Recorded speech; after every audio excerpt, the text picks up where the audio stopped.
Ele suportou aquilo tudo porque havia um prêmio proposto. Irmãos, e nós precisamos olhar para Ele, para Jesus, porque também tem um prêmio proposto para nós. O prêmio para Jesus era sentar à destra do Pai. O prêmio para Jesus é ser o primogênito dentre muitos irmãos. E qual é o nosso prêmio? Por suportar as aflições, as dificuldades, as lutas, as provações, é um dia estar assentado ao lado de Jesus na eternidade. É participarmos da boda do Cordeiro, é estarmos no céu de glória. Irmãos, chegará esse dia e eu estarei lá. Tem alguém que vai estar lá comigo? Pode dizer glória a Deus? Vai ser um dia maravilhoso. Estaremos lá, irmãos, participando de uma grande festa. Mas para que isso aconteça, eu preciso honrá-lo agora. Eu preciso adorar aqui. Eu preciso decidir para onde eu vou agora, nesse momento. E nós vamos aprender hoje com um homem que deu para nós um exemplo que foi formidável. Abre comigo a sua Bíblia no livro de Mateus, no capítulo 8. Lá no Evangelho de Mateus, capítulo 8, nós vamos fazer a leitura de alguns versículos. Eu queria compartilhar com vocês isso que é importante demais para nós. Mateus, capítulo 8, a minha versão é a NVI, mas se você não tem a sua versão da Bíblia, você pode acompanhar conosco no Data Show. Bem, diz assim a palavra de Deus: entrando Jesus em Cafarnaum, dirigiu-se a ele um centurião, pedindo-lhe ajuda, e disse: Senhor, meu servo está em casa, paralítico, em terrível sofrimento. Versículo 7. Jesus lhe disse: eu irei curá-lo. Respondeu o centurião: Senhor, não mereço receber-te debaixo do meu teto, mas diz apenas uma palavra e o meu servo será curado. Pois eu também sou homem sujeito à autoridade e com soldados sob o meu comando. Digo a um: vá, e ele vai, e a outro: venha, e ele vem. Digo a meu servo: faça isso, e ele faz. Ao ouvir isso, Jesus admirou-se e disse aos que seguiam: digo-lhe a verdade, não encontrei em Israel ninguém com tamanha fé. Eu lhes digo que muitos virão do Oriente e do Ocidente e se sentarão à mesa com Abraão, Isaque e Jacó no reino dos céus. Mas os súditos do reino serão lançados para fora, nas trevas, onde haverá choro e ranger de dentes. Versículo 13. Então Jesus disse ao centurião: vá, como você creu, assim acontecerá. Assim acontecerá.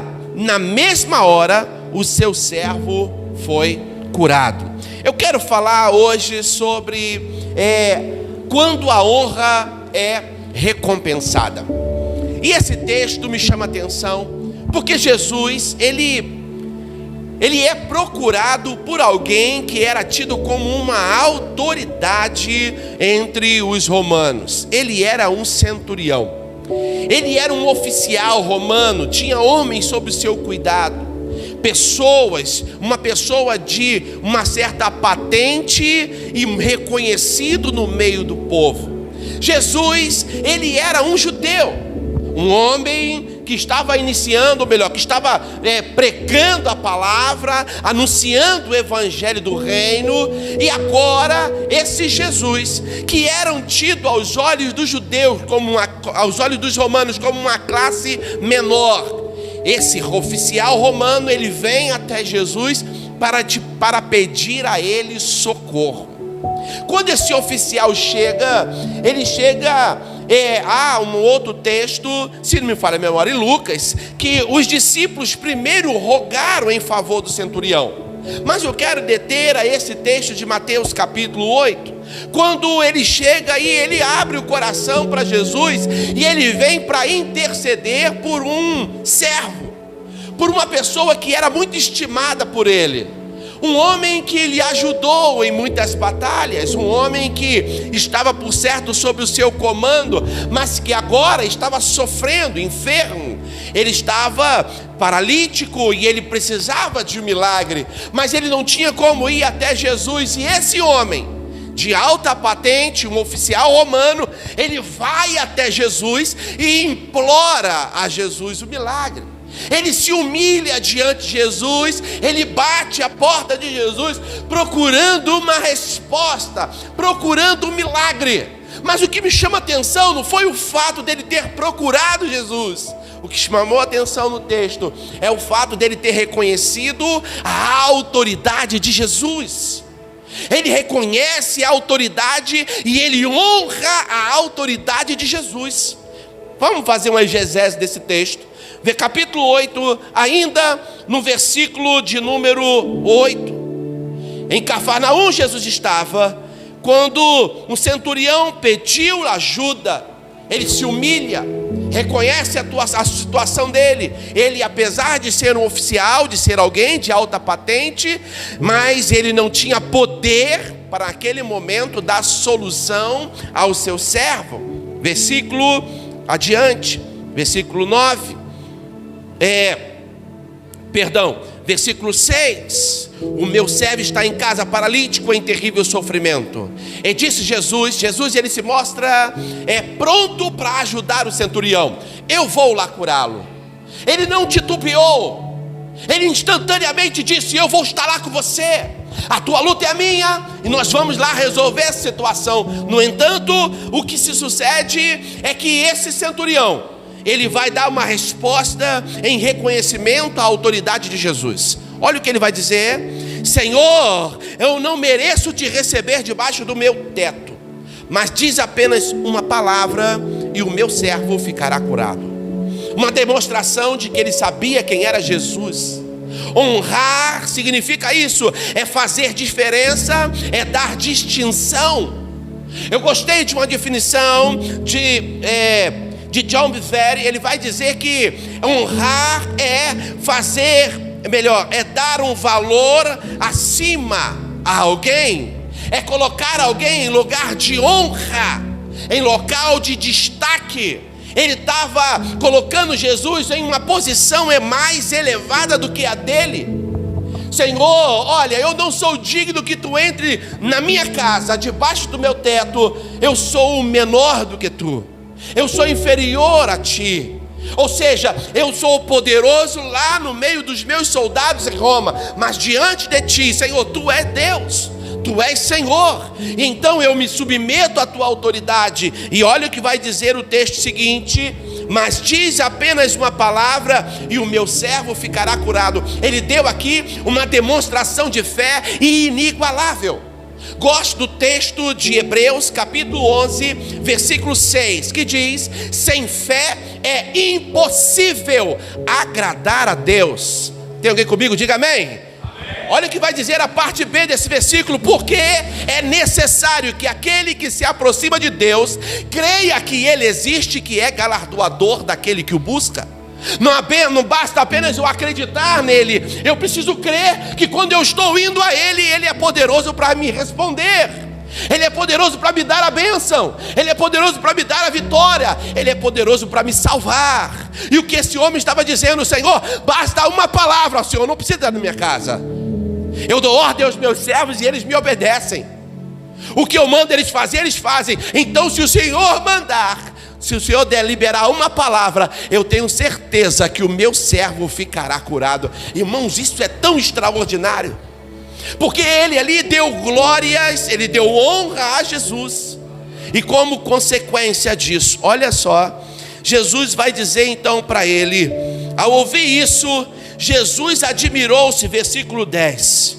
Digo a verdade, não encontrei ninguém com tamanha fé em Israel. Sabe o que significa isso?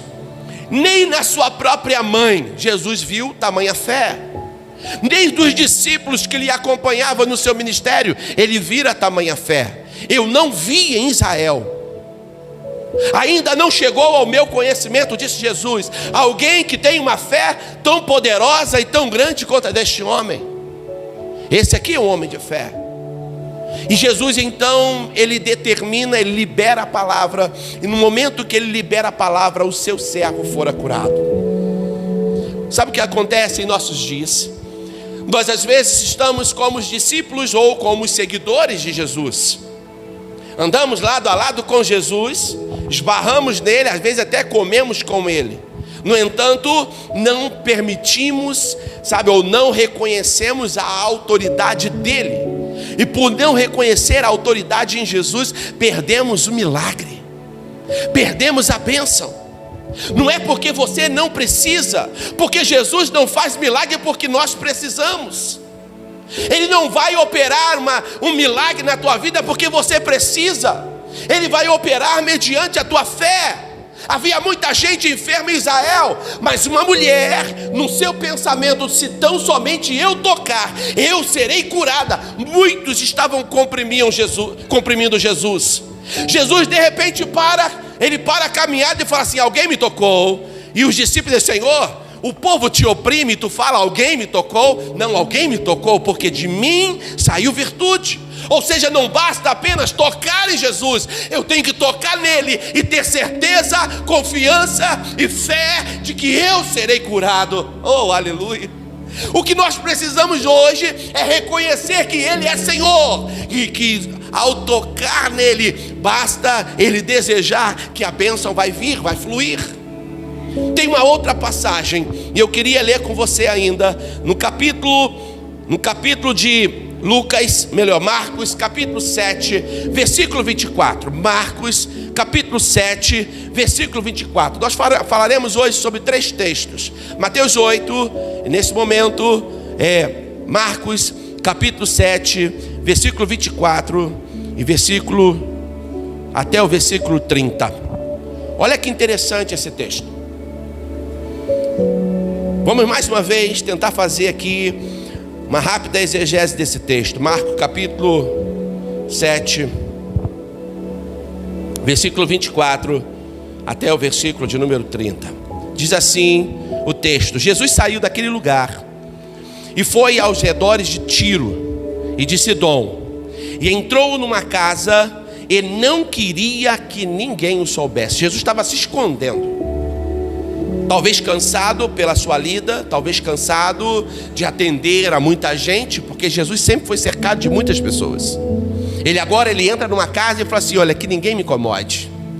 Eu não quero ser incomodado por ninguém. Mas alguém ficou sabendo que Jesus estava naquela casa e informou para uma mulher que Jesus estava ali. Olha o que vai dizer o texto a seguinte, versículo de número 25. De fato, logo que ouviu falar dele, certa mulher cuja filha estava com um espírito imundo, veio e se lançou aos seus pés.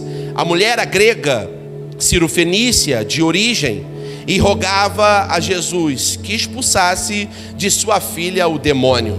Observa, essa mulher, ela era cirofenícia. Ela não tinha direito de estar no meio do povo judeu.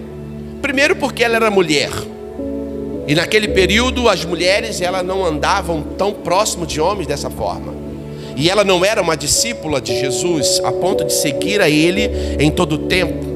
Aquela mulher veio no momento de descanso de Jesus, e ela assim, então ela se lança aos pés de Jesus e apresenta para Jesus um problema seríssimo.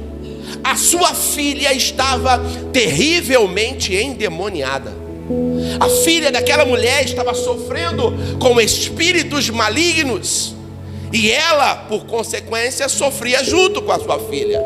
Ninguém fica feliz em ver um ente querido padecendo, ainda mais uma filha. E ela percebeu de que nada poderia dar solução a ela, a não ser a pessoa de Jesus. Então ela vai até Jesus, no momento de descanso. E aí o texto vai dizer, de fato, lançou os pés. A mulher era grega, de origem cirofenícia. E ele disse: deixai que primeiro os filhos comam até se fartar, porque não é correto tirar o pão dos filhos e lançá-lo aos cachorrinhos. Ela respondeu: sim, Senhor, mas até os cachorrinhos comem. Ou melhor, debaixo da mesa comem as migalhas das crianças. Então ele disse, por causa dessa resposta: pode ir, o demônio já saiu da sua filha. Ela foi para casa e encontrou a sua filha deitada na cama, e o demônio já havia se retirado dela. Olha que interessante. Ela vai até Jesus, pedir a Jesus socorro, e quando ela chega, Jesus não a trata talvez como talvez a sociedade julgasse que deveria ser tratada.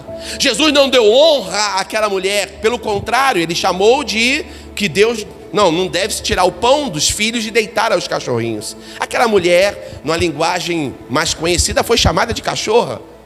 Ela poderia ter saído dali chateada com Jesus. Ela poderia sair dali revoltada com Jesus. Mas em contrário, ao que se esperava da atitude daquela mulher, ela se humilha ainda mais.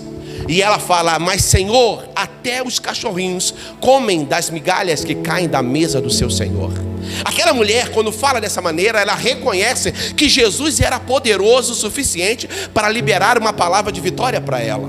Ela acredita no milagre. Ela acredita que Jesus podia libertar a filha dela daqueles demônios. Jesus não precisava estar presente, bastava uma palavra, e aquela mulher, aquela filha, aquela menina, ela ficaria liberta. E foi exatamente isso que ela creu. Ela acreditou. Mais uma vez vem para nós, sabe, o pensamento de que nós precisamos acreditar em Jesus.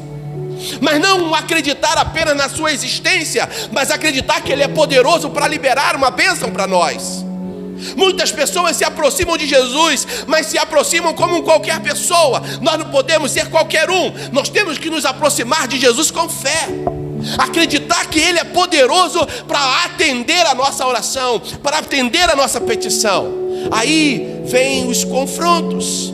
Ao contrário do centurião, que foi muito bem atendido por Jesus, de pronto Jesus prometeu que lhe daria a bênção, que iria até a casa dele. Essa mulher, Jesus retém a bênção, fala assim: eu não vou liberar a bênção para você, ainda não é tempo, deixa os filhos primeiro ficarem fartos, quando sobrar, sabe, eu libero para você a tua bênção, eu libero para você o seu milagre. Mas aquela mulher dá uma resposta, sabe, que encantou Jesus. E foi por causa da resposta dessa mulher que Jesus então libera para ela uma palavra de cura, uma palavra de libertação, porque ela reconheceu a autoridade de Jesus. Aí você fala assim: pastor, eu recebo então a minha bênção quando eu reconheço a autoridade de Jesus? Sim.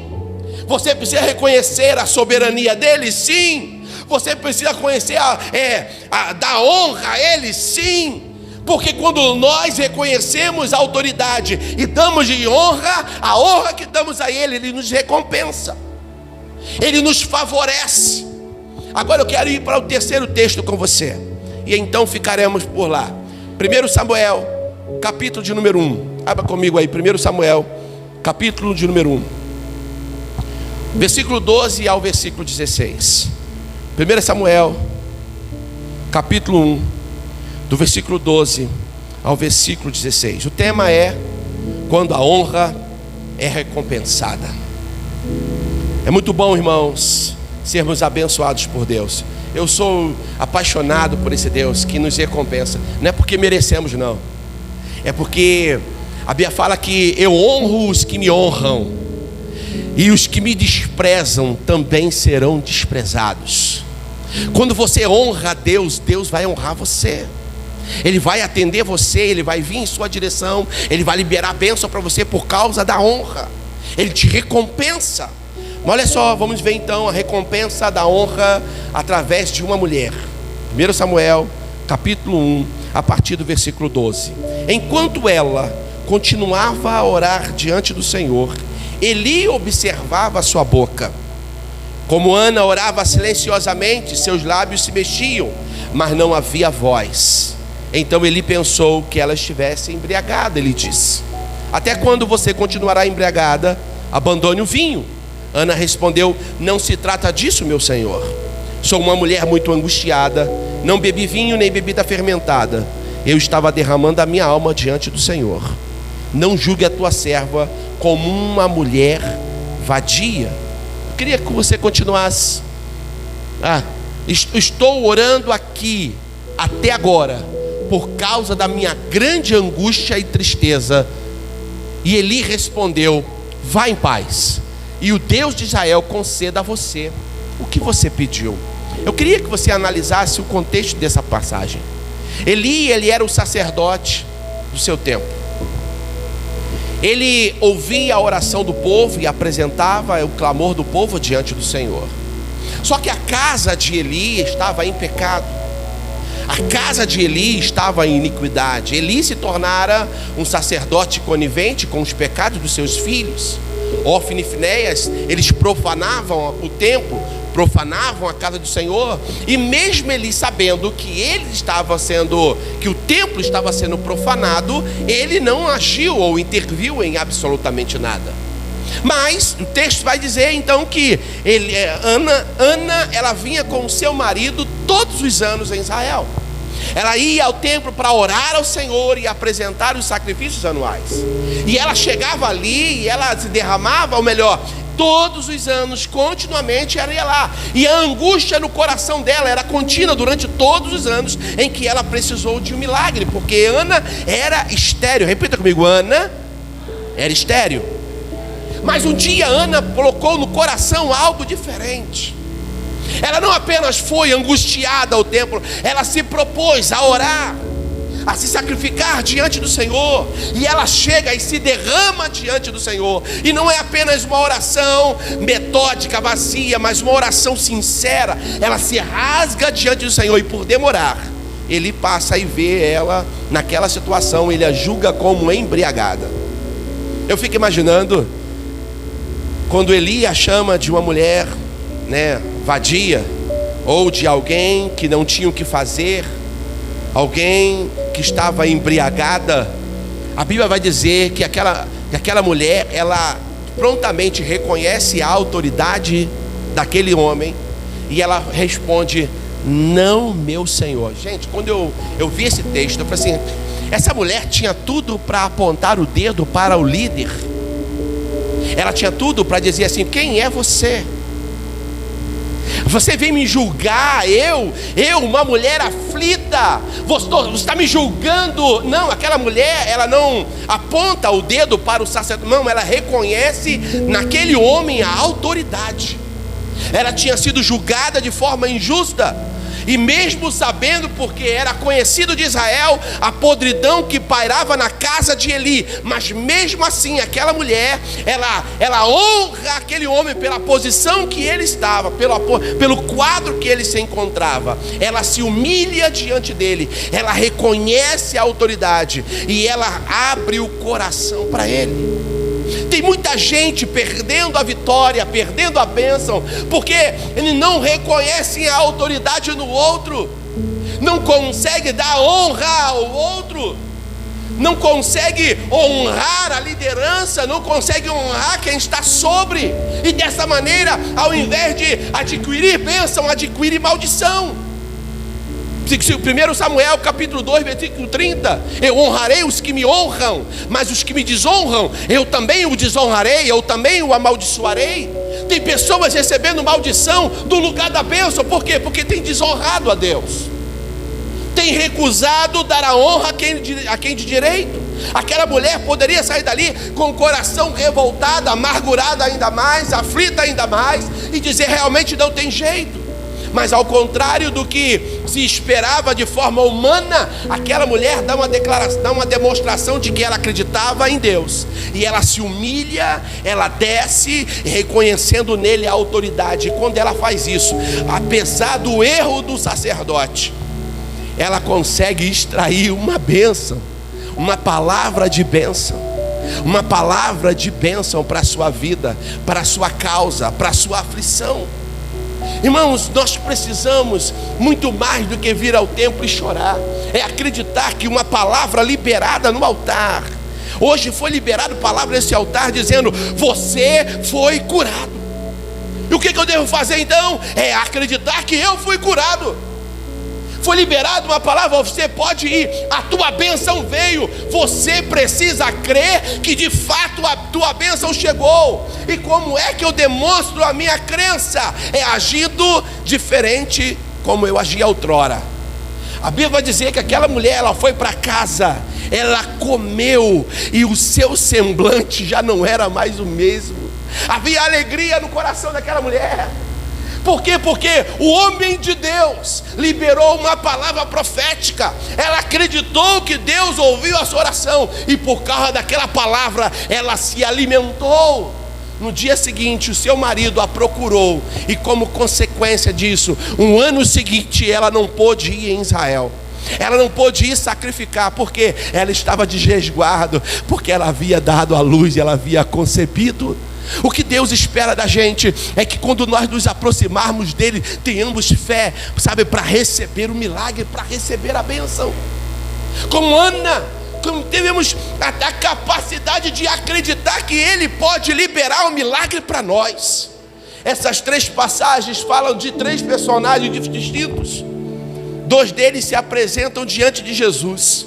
Um com um servo endemoniado, um servo enfermo, e ele clama a Deus pela cura do seu servo. O outro se apresenta para Jesus, a outro personagem, como a sua filha terrivelmente endemoniada, e ela clama por libertação da sua filha. E o terceiro personagem fala de Ana, uma mulher aflita na alma, aflita no coração, porque o problema que ela tinha não era de terceiros, era nela mesma.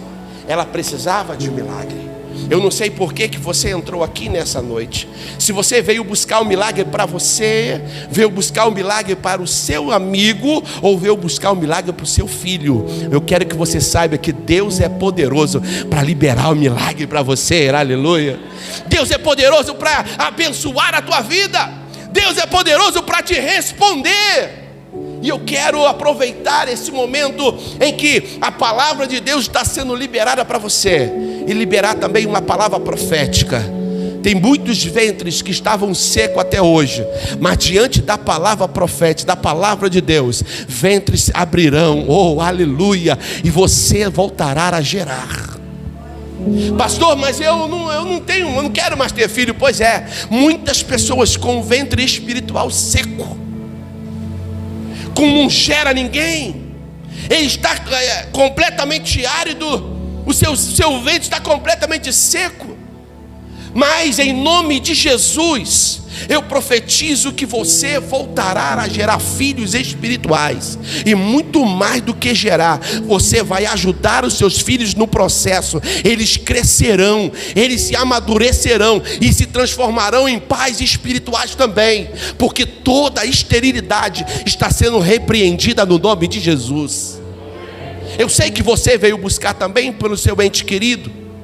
Talvez você veio no momento da oração, eu quero, Senhor, que o Senhor abençoe, e você apresentou a pessoa ao Senhor. Assim como Deus é poderoso para curar quem está na casa, como curou Ana, Deus é poderoso para curar quem está lá na tua casa, lá na outra casa. Deus é poderoso para abençoar quem está longe de você, e Ele pode liberar uma palavra aqui, e lá onde ela está, ela ser curada de todo o mal, ou ser liberta de todos os espíritos malignos. Deus pode, mas o que Ele precisa é que você que está presente, é que você que ouve a palavra, acredite nele e dê honra a Ele. Honrá-lo, prestar reverência, reconhecer que Ele é superior, alguém de valor, Ele é extraordinário. Porque quando nós entendemos que Jesus é uma pessoa extraordinária, nós nunca mais o trataremos como ordinário. Nós nunca mais trataremos comum aquele que é Senhor dos senhores e Rei dos reis.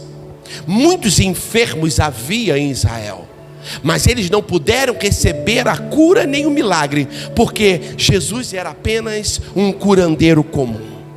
Só que Jesus, Ele não é nenhum curandeiro, Ele é Senhor, e ao Senhor toda honra, glória, louvor e adoração. Você pode aplaudir a Ele. Agora eu gostaria que você rendesse a Ele glórias, aleluia, enalteça o nome dEle, oh, aleluia.